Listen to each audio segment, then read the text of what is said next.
Video like जरूर कर लीजिए और ऐसे वीडियो लगातार फ्री में पाने के लिए चैनल को तुरंत सब्सक्राइब कर लीजिए और बेल आइकन को जरूर टैप कर लीजिए ताकि आगे भी सारे वीडियो आपको मिलते रहे। यूट्यूब में फॉलो करते हैं तो प्लीज ये वाला फ्री टेलीग्राम चैनल जरूर ज्वाइन कर लीजिएगा। सारे नोटिफिकेशन सारे अपडेट यहीं पे आते हैं, ध्यान रखिए। Hello everyone, welcome to ROARO by study for civil services. Myself Alka Pandey. तो दोस्तों, इस वीडियो में हम लोग देखेंगे भारतीय कला एवं संस्कृति। ठीक है, तो चलिए शुरू करते हैं। संगीत में आधुनिक विकास से सबसे पहले है आपका गंधर्व महाविद्यालय। तो वीडी पलुस्कर ने आने वाली पीढ़ियों को भारतीय सांस्कृतिक संगीत एवं नृत्य के शिक्षण और ज्ञान के संचारण के अभिव्यक्त उद्देश्य के साथ 1901 में इस विद्यालय की स्थापना की थी। ठीक है, पहले तो इसको लाहौर में खोला गया था, लेकिन 1915 में इसको मुंबई स्थानांतरित कर दिया गया था। और यह महाविद्यालय आपके हिंदुस्तानी और कर्नाटक शास्त्रीय रूपों पर केंद्रित है। तो ये रहा आपका गंधर्व महाविद्यालय। प्रयाग संगीत समिति, इसकी बात करें तो इसकी स्थापना 1926 में हिंदुस्तानी शास्त्रीय संगीत में शिक्षा प्रदान करने के लिए इलाहाबाद में की गई थी। संगीत नाटक अकादमी इम्पॉर्टेंट है। इसकी स्थापना 1952 में भारत सरकार द्वारा कला के लिए स्थापित पहली राष्ट्रीय अकादमी थी। ठीक है, यह अकादमी भारत में संगीत, नाटक और नृत्य के लिए व्यवस्था का निर्माण करने पर केंद्रित है। संगीत नाटक अकादमी। ठीक है, आगे बढ़ते हैं। मेरिट संगीत महाविद्यालय, तो इसके बारे में देखें। यह भारत में शास्त्रीय संगीत का अध्ययन करने के प्रमुख संस्थानों में एक है और 1926 में इसकी स्थापना महान संगीतज्ञ विष्णु नारायण भातखंडे ने की थी।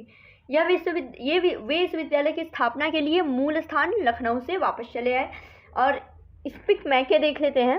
तो किरण सेठ ने 1977 में स्पीक मैके समुदाय की स्थापना की। इसका पूरा नाम युवाओं के मध्य भारतीय शास्त्रीय संगीत और संस्कृति संवर्धन के लिए सोसाइटी है। तो ये तो रही आपकी कुछ अकादमी और महाविद्यालय। आगे बढ़ते हैं। संगीत से जुड़े समुदाय देखते हैं।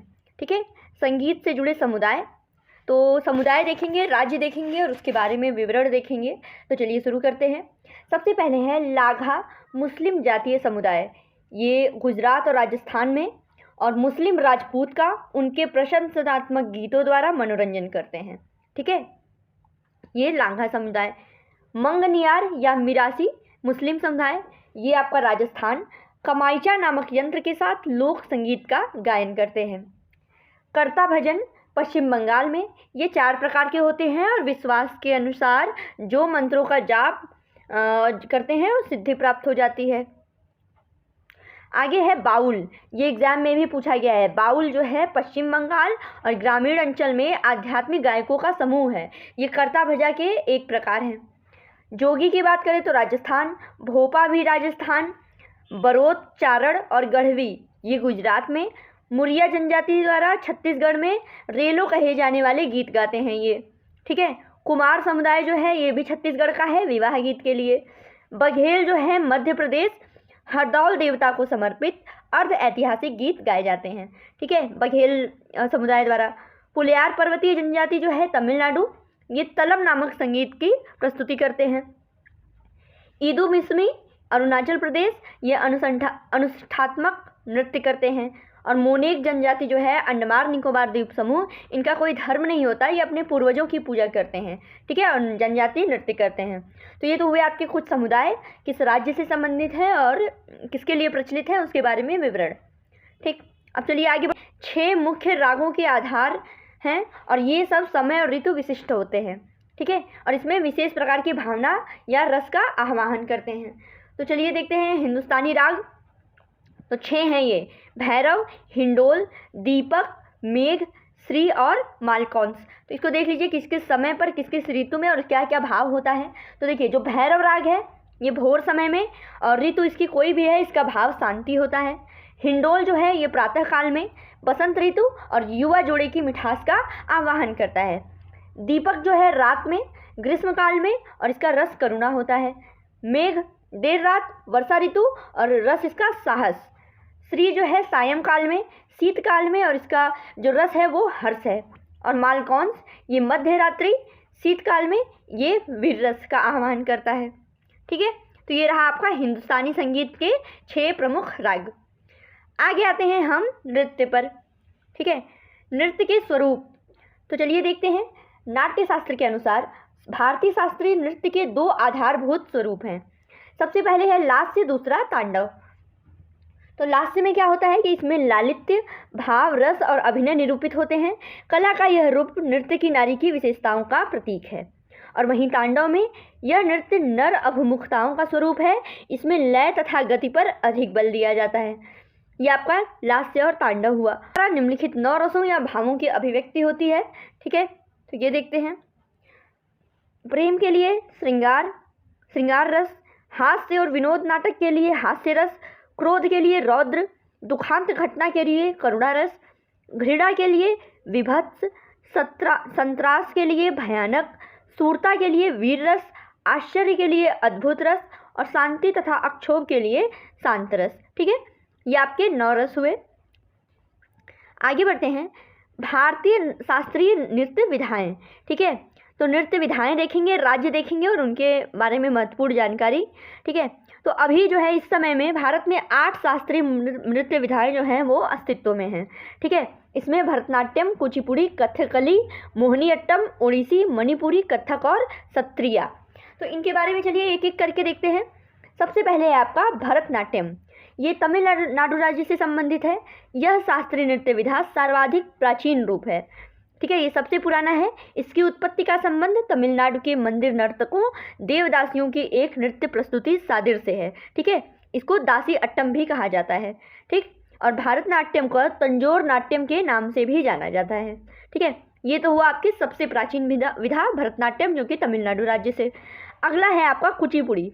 ये आंध्र प्रदेश से संबंधित है।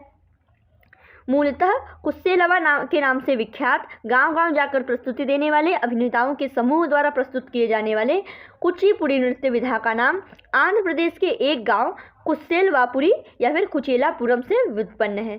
ठीक, आंध्र प्रदेश से संबंधित हुआ ये कुचिपुड़ी। अगले नृत्य विधा की बात करें तो अगला आता है आपका कथकली। तो अगला है आपका कथकली। ये केरल से संबंधित है। तो केरल के मंदिर के सामंतों के संरक्षण में नृत्य नाट्य के 2 स्वरूपों रामाअट्टम और कृष्णाअट्टम का विकास हुआ, जिसमें रामायण और महाभारत की कहानियाँ कही जाती थीं। कथकली जो है वो आमतौर पर पुरुष मंडली द्वारा किए जाने वाला प्रदर्शन है। ठीक, फिर देख लीजिएगा, कथकली केरल से संबंधित और रामायण महाभारत की कहानियाँ इसमें। अगला है मोहिनीअट्टम। ये भी केरल से संबंधित है। उसके बाद है ओडिसी। नाम से ही पता चल रहा है ओडिशा से संबंधित है। तो उदयगिरी, खंडगिरी की गुफाएं ओडिसी नृत्य के कुछ प्रारंभिक उदाहरण प्रदान करती हैं। ओद्रा नृत्य से इस नृत्य को मतलब नाम मिला है। मुख्य रूप से महारी द्वारा यह नृत्य किया जाता था और जिसे जैन राजा खारवेल का संरक्षण प्राप्त था। मणिपुरी है और मणिपुरी नृत्य रूप मणिपुर की घाटियों में स्थानीय गंधर्वों के साथ शिव पार्वती के दैवी नृत्य में अपना पौराणिक उद्गम पाता है। ये उत्तर प्रदेश से संबंधित है। तो ब्रजभूमि की रासलीला से उत्पन्न कथक उत्तर प्रदेश की परंपरागत नृत्य विधा है। ठीक है, कथक का नाम कथिका से लिया गया है, जो भाव भंगिमाओं तथा संगीत के साथ महाकाव्य से ली गई कविताओं की प्रस्तुति किया करते थे। सत्रिया की बात करें तो ये असम से संबंधित है और 15वीं शताब्दी में वैष्णव संत शंकर देव द्वारा आधुनिक रूप से सत्रिया नृत्य प्रचलित किया गया था। ठीक, तो ये रहे आपके नृत्य विधाएं। आगे है आपका ये लोक नृत्य। तो चलिए इसको देख लेते हैं कि लोक नृत्य किस राज्य से संबंधित है और उनके बारे में। तो देखिए, छऊ नृत्य। ठीक है, छऊ नृत्य तो ये छाया शब्द से निकला है और ये मुखौटा नृत्य प्रकार का है। ठीक है, मुखौटा नृत्य, और इसकी 3 प्रमुख शैलियाँ हैं। झारखंड में सरायकेला छऊ, ओडिशा में मयूरभंज छऊ और पश्चिम बंगाल में पुरुलिया छऊ। ठीक है, और 2010 में यूनेस्को ने मानवता की अमूर्त सांस्कृतिक विरासतों की प्रतिनिधि सूची में छऊ का नाम सम्मिलित कर लिया। गरबा जो है गुजरात से संबंधित है। ठीक है, नवरात्रि के अवसर पर किया जाता है। तरंग मेला गोवा, इसे दशहरा तथा होली के दौरान प्रस्तुत किया जाता है। घूमर या गंगोर राजस्थान में, यह राजस्थान में भील जनजाति की महिलाओं द्वारा प्रस्तुत किए जाने वाला नृत्य है। कालबेलिया राजस्थान, ये राजस्थान के कालबेलिया सपेरा समुदाय की महिलाओं द्वारा, ठीक है, सपेरा समुदाय की महिलाओं द्वारा प्रस्तुत किए जाने वाला भावमय नृत्य है। इसमें जो है पोशाक और नृत्य की चाल सर्प के समान होती है।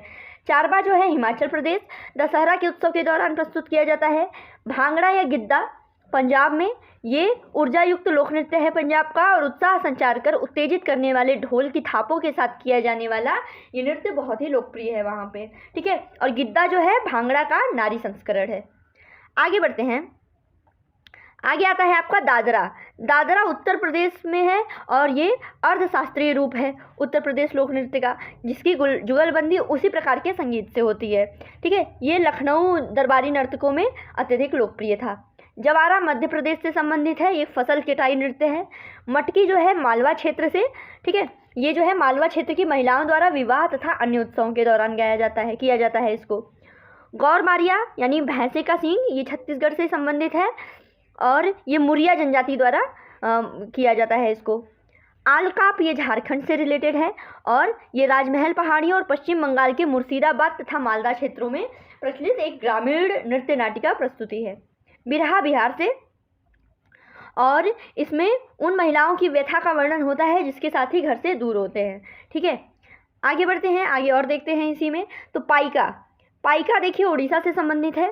ये उड़ीसा के दक्षिणी भागों में प्रस्तुत किए जाना एक युद्ध संबंधी लोक नृत्य है। ठीक है, पाइका, और पाइका जो है एक लंबे भाल के प्रकार का नाम है। बागुरुम्बा नृत्य असम से संबंधित है, बोडो जनजाति द्वारा किया जाता है और इसकी जो प्रकृति, ये जो है पर्यावरण और प्रकृति से संबंधित है। जाट जाटिन बिहार से संबंधित है।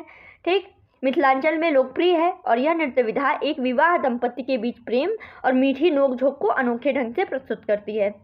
झूमर या झमुहर ये झारखंड उड़ीसा से संबंधित है और ये एक लोकप्रिय फसल कटाई नृत्य है। ठीक है, डंडा जात्रा उड़ीसा से, ये प्राचीनतम लोक कलाओं में से एक है। मुख्यतः यह नृत्य नाटक संगीत कला का, ये नृत्य नाटक संगीत का अनोखा मिश्रण है। डांडी यात्रा बिहू असम से संबंधित है। ठीक है, ये पुरुष नारियों दोनों द्वारा प्रस्तुत किया जाता है। थांगटा मणिपुर, ठीक है, विशेष युद्ध नृत्य है ये। थांग का मतलब होता है तलवार और टा का मतलब होता है भाला। ठीक है, रांगमा जो है ये नागाओं का युद्ध नृत्य है। रंगीन पोशाकों, आभूषणों और शिरस्त्राणों से सुसज्ज नर्तक छद्म युद्ध विन्यासों तथा परंपराओं का अभिनय प्रदर्शन करते हैं। सिंघीछम सिक्किम से संबंधित है। ठीक है, ये लोकप्रिय मुखौटा नृत्य है।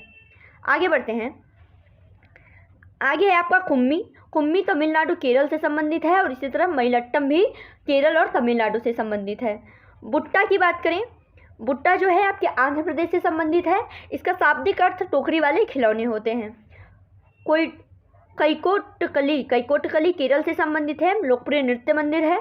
ठीक, तो ओणम के समय अच्छी फसल की खुशी मनाने के लिए ये नृत्य पुरुष स्त्रियों द्वारा किया जाता है। पढ़यानी दक्षिण केरल में, ठीक है, भगवती मंदिरों में प्रस्तुत किए जाने वाला युद्ध कला संबंधी नृत्य। कोलकली परिचाकली केरल तथा लक्षद्वीप में।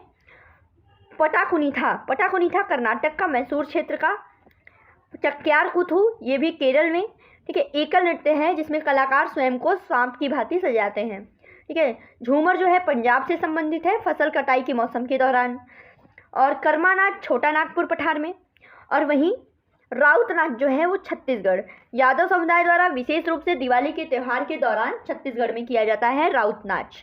ठीक, फिर दुमहल की बात करें, दुमहल जम्मू कश्मीर का नृत्य है। ये वट्टल जनजाति द्वारा जम्मू कश्मीर में किया जाता है।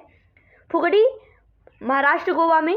ठीक है, और चेराव जो है मिजोरम का नृत्य है और ये बांस की छड़ियों के साथ किया जाता है। ठीक है, चेराव। दलखई की बात करें तो ये उड़ीसा से संबंधित है और मुख्य रूप से उड़ीसा में दशहरा के त्यौहार पर किए जाने वाला जनजातीय नृत्य है। हुली वेसा कर्नाटक और टिप्पणी जो है गुजरात से संबंधित है। सौराष्ट्र क्षेत्र से उत्पन्न विशेष रूप से महिलाओं द्वारा किया जाता है और लोकगीत की ताल पर टिप्पणी के साथ फर्श को ये पीटती हैं। करड़ी जो है पुडुचेरी से संबंधित है और रावण पर भगवान राम की जीत का जश्न मनाने के लिए ये किया जाता है। करड़ी पुडुचेरी। तेरा ताली राजस्थान से संबंधित है, ये कमार जनजाति द्वारा किया जाता है। और होजागिरी जो है त्रिपुरा से संबंधित है। ठीक है दोस्तों, तो ये आपका यहाँ पे कंप्लीट होता है नृत्य। आज के लिए इतना ही। Thank you so much.